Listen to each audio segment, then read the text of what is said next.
प्यारे साथियों, आज की इस वीडियो में हम कंप्लीट करने वाले हैं उत्तर मौर्य काल। दृष्टि आईएएस क्लास नोट्स जो जीएस फाउंडेशन बैच लेने पर क्लास नोट्स मिलते हैं, उससे हम आज कवर करेंगे उत्तर मौर्य काल को। यदि आप दोस्तों सेल्फ स्टडी करते हैं तो यह नोट्स आपके लिए सबसे इम्पोर्टेंट और महत्वपूर्ण होने वाला है। इस नोट्स में सारा निचोड़ जीएस का उत्तर मौर्य काल का सारा निचोड़ इस नोट्स में आपको मिलेगा। चलिए दोस्तों, वीडियो को शुरुआत करते हैं। सबसे पहले दोस्तों, आज के इस वीडियो में हम उत्तर मौर्य काल को पढ़ने वाले हैं। इसमें हम क्या क्या पहले देखेंगे, विषय परिचय एवं काल परिचय को समझने की कोशिश करेंगे। उसके बाद शासक वर्ग, विदेशी शासक वर्ग व भारतीय शासक वर्ग को जानेंगे। उसके बाद मूर्तिकला शैलियाँ जो हैं, 3 शैलियाँ, गंधार मूर्तिकला, मथुरा मूर्तिकला और अमरावती मूर्तिकला को भी देखेंगे। पहले दोस्तों, सबसे पहले यदि बात करें हम काल परिचय की, उत्तर मौर्य काल के कार्य परिचय। सबसे पहले दोस्तों, यदि हम बात करें काल परिचय की, उत्तर मौर्य काल के काल परिचय की, तो इसका समय काल जो है लगभग 200 से 300 ईस्वी सन है। मतलब कि इस वीडियो में हम 500 वर्ष का इतिहास पढ़ने वाले हैं। इस काल को दोस्तों अंधकार युग कहा जाता है। अंधकार युग कहने का कारण क्या है, तो स्पष्ट लिखित इतिहास का अभाव है। सिक्कों के अध्ययन के आधार पर इस काल को लिखा गया है। सिक्कों के अध्ययन को दोस्तों न्यूसमैट्रिक्स कहा जाता है। इन सभी इंपॉर्टेंट फैक्ट हैं जो कि एग्ज़ाम में कई बार पूछे गए हैं दोस्तों। इस चैप्टर का जो शुरुआती मुख्य पॉइंट्स हैं कि पहली बार मुद्रा ढालने की प्रारंभ किसने किया था, तो हिंदी यूनानी ने किया था। ये हम आगे पढ़ेंगे, जो कि विदेशी शासक वर्ग के अंतर आएगा। और इसकी शैली कौन सी थी, उलूक शैली थी, मतलब कि साँचे में ढालकर बनाया जाता था। पहली बार स्वर्ण सिक्का किसने बनाया था, तो मेनांडर ने बनाया था। ये भी जो है हिंदी यूनानी शासक हैं। इन सभी के बारे में हम आगे पढ़ेंगे। स्वर्ण सिक्का को नियमित रूप से चलाया था किसने, बिम कटफिसेस ने, जो कि कुषाण वंश से संबंधित है। इन सभी को हम आगे देखने वाले हैं। चलिए दोस्तों, सबसे पहले हम यहाँ पे शासक वर्ग के बारे में देखते हैं। तो शासक वर्ग में यहाँ पे उत्तर मौर्य काल में 2 शासक यहाँ पे, मतलब कि 2 शासक वर्ग यहाँ पे महत्वपूर्ण हो जाते हैं दोस्तों। पहला विदेशी शासक वर्ग और दूसरा भारतीय शासक वर्ग। विदेशी शासक वर्ग के अंदर हिंद यूनानी, शक, पहलव, कुषाण। इसमें हिंद यूनानी शासक कौन थे, ये सभी हम आगे देखेंगे। अभी इस चैप्टर में क्या क्या पढ़ने हैं उसकी जानकारी हम यहाँ पे आपके पास साझा कर रहे हैं। उसके बाद भारतीय शासक वर्ग में शुंग वंश, कर्ण वंश, सातवाहन वंश, चेदी वंश। यदि दोस्तों हम शुंग वंश के बेसिक डिटेल्स की बात करें तो शुंग वंश के शासनकाल में ही पाणिनिकृत अष्टाध्यायी संस्कृत व्याकरण की रचना किया गया था। मात्र उच्च वर्ग में संस्कृत भाषा के प्रचलन के लिए, मतलब कि इस पाणिनिकृत अष्टाध्यायी का प्रयोग मात्र उच्च वर्ग के लोग क्या करते थे। और इस काल में शुंग वंश के राजा जो थे पीयूषमित्र शुंग, उन्होंने वैदिक जीवन दर्शन को कठोरता से यहाँ पे लागू करने की कोशिश की थी। मतलब वैदिक जीवन दर्शन की पुनर्स्थापना किया था। और मनुस्मृति का संकलन इसी काल में किया गया था, ताकि वैदिक दर्शन जो धीरे धीरे समाप्ति की ओर बढ़ रहा था उसे फिर से पुनर्उद्भव किया गया। आपदा धर्म, आपदा काल में प्रारंभ किया गया वर्ण के अनुरूप कार्य। इन सभी को हम आगे देखने की कोशिश करेंगे। उत्तर मौर्य काल को समझने के लिए हमें थोड़ा इसकी पृष्ठभूमि को समझना होगा। उसके लिए दोस्तों हमें सिकंदर की जो राजनीतिक इतिहास है उसको थोड़ा यहाँ पे हमें समझना होगा। सिकंदर कौन थे, तो यूनान के मैसेडोनिया का एक राजा था सिकंदर। इसका जन्म लगभग, मतलब कि 356, इसका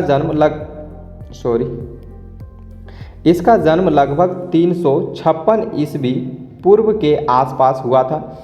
इसने विश्व विजेता का सपना देखा था। मतलब कि यह पहले से ही सोच रखा था कि हमें विश्व पर विजय प्राप्त करना है। इसके गुरु कौन थे, तो इसके महान दार्शनिक अरस्तु, जिन्होंने इसे राजनीतिक शास्त्र वो युद्ध कौशल की शिक्षा दिया था दोस्तों। विश्व विजय का अभियान इसने शुरू किया था। सिकंदर का मुख्य लक्ष्य क्या था, विश्व विजय अभियान में सिकंदर का मुख्य लक्ष्य था हखामनी साम्राज्य को नष्ट करना। सिकंदर के जन्म से पहले एक हखामनी साम्राज्य था, वह जो बहुत शक्तिशाली साम्राज्य था। इसका मुख्य लक्ष्य था पहले कि मैं हखामनी साम्राज्य को नष्ट कर दूं, ताकि मुझे विश्व विजय अभियान का रास्ता आसानी हो जाए। उसके बाद सिकंदर के उद्भव से पहले हखामनी साम्राज्य दुनिया का सबसे शक्तिशाली साम्राज्य था। हखामनी शासक राजा दारा प्रथम ने 516 BC यानी 516 ईस्वी पूर्व भारत के गंधार व पूर्वी क्षेत्र को जीतकर अपना 20वां प्रांत बनाया था। कई किताब में आपको 19वां प्रांत मिल सकता है, तो इसमें आपको कंफ्यूज नहीं होना है। 20वां प्रांत बनाया था। इन्होंने भारत में खरोष्ठी लिपि मतलब कि दाएं से बाएं लिखा जाता था, उस लिपि और छत्र प्रणाली यानी शासन व्यवस्था की शुरुआत की थी। सिकंदर ने सबसे शक्तिशाली शासक या साम्राज्य हखामनी साम्राज्य को धूल चटा दिया और मिस्र, मेसोपोटामिया, इराक और ईरान को जीतते हुए भारत पहुंचा। ठीक है दोस्तों, यहाँ तक समझ आ गया। सिकंदर, उसके बाद सिकंदर का भारत की ओर बढ़ना समझते हैं। देखिए, हखामनी साम्राज्य यानी ईरानी जो थे, उसको जीतने के बाद सिकंदर ने देखा कि ईरानी साम्राज्य की सीमाएं भारत की सिंधु नदी तक जाती है। वह उन सभी क्षेत्रों को अपना अधिकार में लेना चाहता था जो कभी ईरानियों के पास था। जब सिकंदर हिंदुकुश पर्वत को पार करके भारत आया तो यहाँ उसका राजनीतिक माहौल बदला हुआ था। तक्षशिला का राजा था उस समय। तक्षशिला का राजा जो थे आम्भी, वो सिकंदर के सामने घुटने टेक दिया और उसे मदद करने का वादा किया। उसके बाद इसका दूसरा युद्ध होता है। ये था प्रथम युद्ध सिकंदर का भारत में। उसके बाद दूसरा युद्ध था दोस्तों, वो था झेलम का युद्ध। सिकंदर का सबसे बड़ा मुकाबला इस झेलम का राजा पोरस, यहाँ का राजा कौन था? पोरस। पोरस से हुआ। पोरस पराजित हो गया, लेकिन सिकंदर ने उनकी वीरता का सम्मान किया और उसे अपना राज्य वापस करके अपना मित्र बना लिया। यहाँ से दोस्तों सिकंदर का भारत में आने का मतलब कि रास्ता खुल गया था। उसके बाद देखिए दोस्तों, वापसी का कारण। उसके बाद यही झेलम नदी के तट से वह वापस अपना मतलब कि यूनान चले गए थे, अपना मैसेडोनिया चले गए थे। जब सिकंदर की सेना ब्यास नदी के तट पर पहुंचा तो उसने सैनिक को आगे बढ़ने से मना कर दिया। तो उसके सैनिकों ने आगे बढ़ने से मना कर दी। इसके दो प्रमुख कारण थे। पहला कारण क्या था? पहला कारण था सैनिक सालों भर से घर से दूर थे और वो थक चुके थे। और दूसरा कारण था उन्हें मगध के नंद वंश की विशाल सेना का डर था। उस समय नंद वंश यानी महापद्म नंद की विशाल सेना दोस्तों, कहा जाता है कि लगभग उसके पास 2 लाख पैदल सैनिक, 2 लाख पैदल सैनिक था, 2 लाख पैदल सैनिक, 5000 हस्त मतलब कि हाथी का सैनिक था उसके पास। सिकंदर की मृत्यु 323 ईस्वी पूर्व वापस लौटते समय बेबीलोन में 32 से 33 वर्ष की आयु में उसकी मृत्यु हो जाती है। दोस्तों, उसकी मृत्यु के बाद सिकंदर के साथ भारत कई कलाकार आए थे। इसके परिणाम स्वरूप भारत में यूनानी कला मिश्रण हुआ, जिसे गंधार कला शैली के नाम से जाना जाता है, जो कि हम इसको आगे पढ़ने वाले हैं। सिकंदर के आक्रमण के कारण ही भारत और यूनान के बीच जल व थल दोनों मार्गों से यूरोप व भारत के बीच व्यापार व संस्कृति का आदान प्रदान हुआ। उसके बाद दोस्तों, उसके बाद जो मैन है सेल्यूकस निकेटर, उसके बाद सेल्यूकस निकेटर सिकंदर की मृत्यु के बाद साम्राज्य को संभालने वाला सबसे शक्तिशाली शासक सेल्यूकस निकेटर बना। इसका लक्ष्य सिकंदर द्वारा जीता गया क्षेत्र को वापस पाना था। सेल्यूकस अपनी विशाल सेना के साथ सिंधु नदी पार किया। उसको लगा कि सिकंदर की तरह भारतीय राजाओं को हम भी हरा देंगे, लेकिन इसी समय 305 BC में चंद्रगुप्त मौर्य ने चाणक्य की सहायता से उत्तर पश्चिम भारत को जीतकर अपना साम्राज्य में मिला लिया था, मतलब कि मौर्य साम्राज्य में मिला लिया था। परिणाम क्या हुआ था? युद्ध का परिणाम क्या? युद्ध बहुत दिन तक चला था। फिर सेल्यूकस को एहसास हुआ कि चंद्रगुप्त मौर्य को हराना नामुमकिन है और वह घुटने टेक दिया। अंततः युद्ध एक संधि के साथ समाप्त हुआ और संधि के कई शर्त यहाँ पे दिए गए थे। संधि का मुख्य शर्त क्या था? क्षेत्र का समर्पण। सेल्यूकस हार स्वीकार कर 4 बड़े प्रांत चंद्रगुप्त मौर्य को दिया था। पहला हेरात, कंधार, बलूचिस्तान और काबुल। इसे उस समय अलग अलग नाम से जाना जाता है। अराकोसिया कंधार को, जिरडोसिया बलूचिस्तान और पेरोपनेसी काबुल को कहा जाता था। वैवाहिक संबंध। सेल्यूकस ने अपनी पुत्री हेलेना का मतलब संधि का मुख्य सत्र पहला क्या था? क्षेत्र का समर्पण, और दूसरा था वैवाहिक संबंध। सेल्यूकस ने अपनी पुत्री हेलेना का विवाह चंद्रगुप्त मौर्य के साथ दिया था। यह विवाह भारत का पहला अंतर्राष्ट्रीय विवाह था। यहाँ से भी क्वेश्चन बन सकते हैं कि भारत का प्रथम अंतर्राष्ट्रीय विवाह किसने किया था, तो वो चंद्रगुप्त मौर्य ने किया था। चंद्रगुप्त मौर्य ने किया था।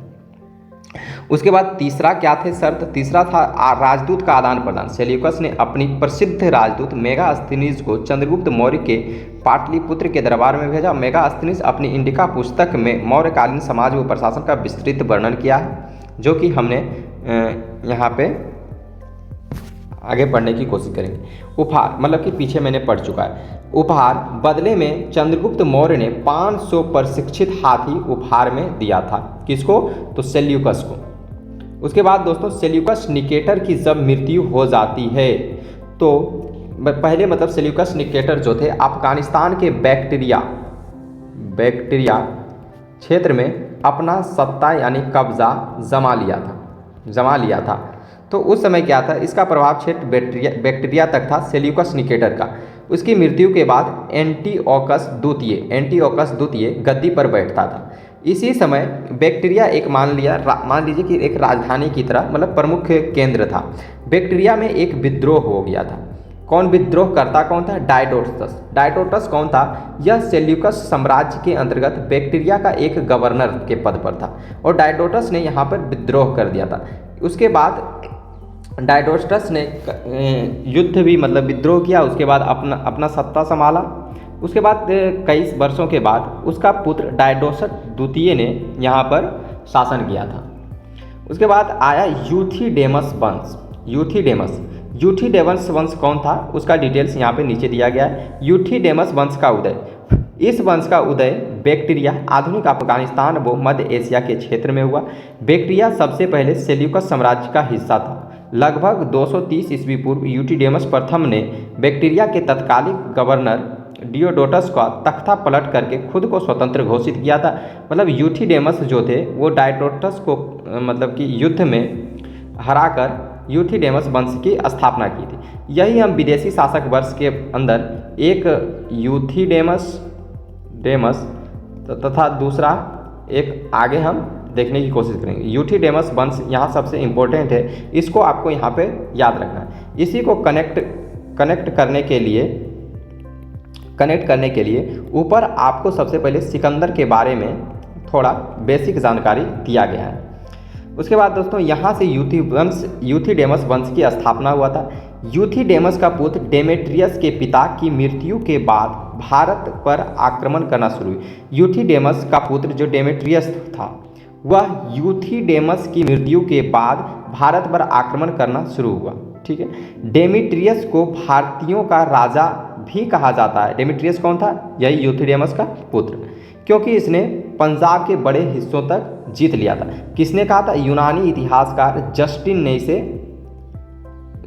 ने इसे भारतीयों का राजा कहा था। ठीक है, यूथिडेमस बनास यूक्रेटाइड्स वंश। यूथिडेमस और यूक्रेटाइड्स वंश का यहाँ पे इन्हीं दो शासक सबसे महत्वपूर्ण है। डायरेक्ट यहाँ आने से पहले हमें सिकंदर का थोड़ा बेसिक डिटेल्स यहाँ पे दिया गया ताकि हम इसे कनेक्ट कर पाएँ। यूथिडेमस वंश बना यूक्रेटाइड्स वंश। जब डेमेट्रियस युद्ध लड़ने में व्यस्त था, मतलब कि डेमेट्रियस भारत की ओर युद्ध करने में व्यस्त था, तो आधुनिक पाकिस्तान और पंजाब में तभी मतलब कि जब डेमेट्रियस युद्ध लड़ने में व्यस्त था, कहाँ, आधुनिक पाकिस्तान और पंजाब के क्षेत्र में, तभी बैक्ट्रिया में एक और विद्रोह हो गया। विद्रोह का नेतृत्व किसने किया, यूक्रेटाइड नाम का एक शक्तिशाली सेनापति या राजकुमार।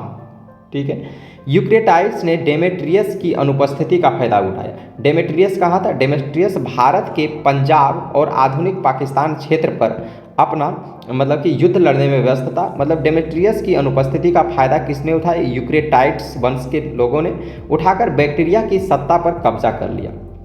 इसके परिणाम स्वरूप यूनानी साम्राज्य दो भागों में बट गया। ठीक है, हिंदू यूनानी यहाँ से दो भागों में बट गया था। कौन कौन, पहला आ गया था यूथिडेमस वंश और दूसरा यूक्रेटाइड्स वंश। यूथिडेमस वंश यह भारत में साकल अथवा सियालकोट जो कि वर्तमान पाकिस्तान में स्थित है वहाँ अपना राजधानी बनाया। इसमें यूथिडेमस का पुत्र कौन था, डेमेट्रियस। डेमेट्रियस का पुत्र या फिर कह सकते हो इसका उत्तराधिकारी कौन था, मिलिंद या मिनांडर। इसके बारे में हमें कुछ महत्वपूर्ण फैक्ट्स पढ़ने हैं मिनांडर के बारे में। उसके बाद स्टेटो फर्स्ट कमज़ोर शासक और स्टेटो टू सेकेंड ये भी कमज़ोर शासक थे। शीशे का सिक्का जारी किया और भारत के सातवाहन वंश और दक्षिण भारत के सातवाहन वंश आखिरी बार शीशे का सिक्का जारी किया था। यूक्रेटाइड्स वंश इसने अपना राजधानी जो है बैक्टीरिया और तक्षशिला को बनाया था। ठीक है, अब मिनांडर के बारे में कुछ इंपॉर्टेंट फैक्ट्स हैं जो कि एग्जाम में हमेशा पूछे जाते हैं, इसे देखने की कोशिश करते हैं। मिनांडर जो है यूथिडेमस वंश का सबसे प्रसिद्ध व प्रभावशाली राजा था। यह न केवल महान विजेता बल्कि महान दार्शनिक व धर्म का रक्षक बना। ठीक है, मिलिंद को एक बार जो है बौद्ध भिक्षु नागसेन से मुलाकात हुई। मिनांडर ने नागसेन से आत्मा निर्वाण धर्म पर कई जटिल सवाल पूछा। इन सवालों का जवाब मिलिंद पन्हो कहा गया। मतलब इन सभी सवालों का जवाब एक मिलिंद पन्हो साहित्य के रूप में संकलित किया गया है। अतः मिनांडर ने बौद्ध धर्म को अपना लिया, क्योंकि इसके जवाब से मतलब नागसेन के जवाब से मिनांडर को लगा कि ये बौद्ध भिक्षुक इतने खुशी उदार जीवन कैसे जी रहे हैं। कई सारे बौद्ध भिक्षुक जैसे मिनांडर भारत की ओर आते तो कभी इसका घोड़े को पानी पिला देते, इसको पानी पिला देते, बैठने की मतलब कि आराम करने की जगह दे देते। तो लगा कि इतना उदारपूर्ण, जिस देश पर हम हमला कर रहे हैं उस देश के लोग इतना उदारपूर्ण व्यवहार कैसे कर रहा है।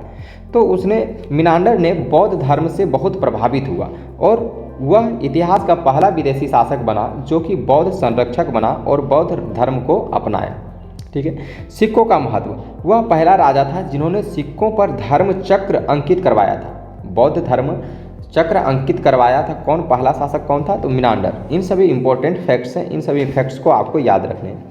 मिनांडर के बाद स्टेटो फर्स्ट एंड स्टेटो फर्स्ट जैसा सेकेंड जैसा कमज़ोर शासक आया। धीरे धीरे इस वंश समाप्त हो गया था। ठीक, उसके बाद यूक्रेटाइड्स वंश, यही जो यूथिडेमस वंश और यूक्रेटाइड वंश हिंद यूनानी शासक दो भागों में बटे थे। इन्होंने अपनी नई राजनीतिक तक्षशिला को बनाया, नई राजधानी मतलब कि तक्षशिला को बनाया। शूक वंश से संबंध, इस वंश का एक राजा था एंटियालकिड्स। इसने कूटनीति का सहारा लिया। इसने मध्य भारत के शुंग वंश के राजा भागभद्र जो शुंग वंश के 9वें राजा थे उसके पास अपना राजदूत हेलियोडोरस भेजा था। यहाँ से भी इंपॉर्टेंट अभी मतलब फैक्ट मिलेंगे जो कि सीधे एग्जाम में पूछे जाते हैं। राजदूत हेलियोडोरस तक्षशिला से विदिशा पहुँच गया।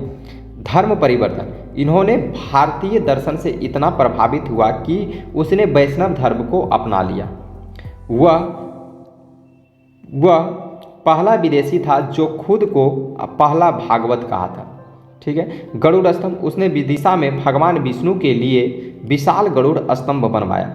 विदिशा में ही एक अभिलेख भी लिखाया जिसे वेशनगर अभिलेख की संज्ञा दी गई है। इसमें वैष्णव धर्म के अनुसार मोक्ष प्राप्त करने के बारे में उल्लेख किया गया।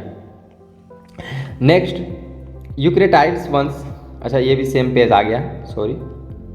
नेक्स्ट, उसके बाद उत्तर मौर्य काल की एक समरी दिया गया है जिसे आप पढ़ सकते हो। विषय परिचय, समयकाल, मौर्य काल के उपरांत तथा गुप्त काल के पूर्व काल को उत्तर मौर्य काल के नाम से जाना जाता है, जिसका समय काल लगभग 200 से 300 ईस्वी तक स्वीकार किया गया है।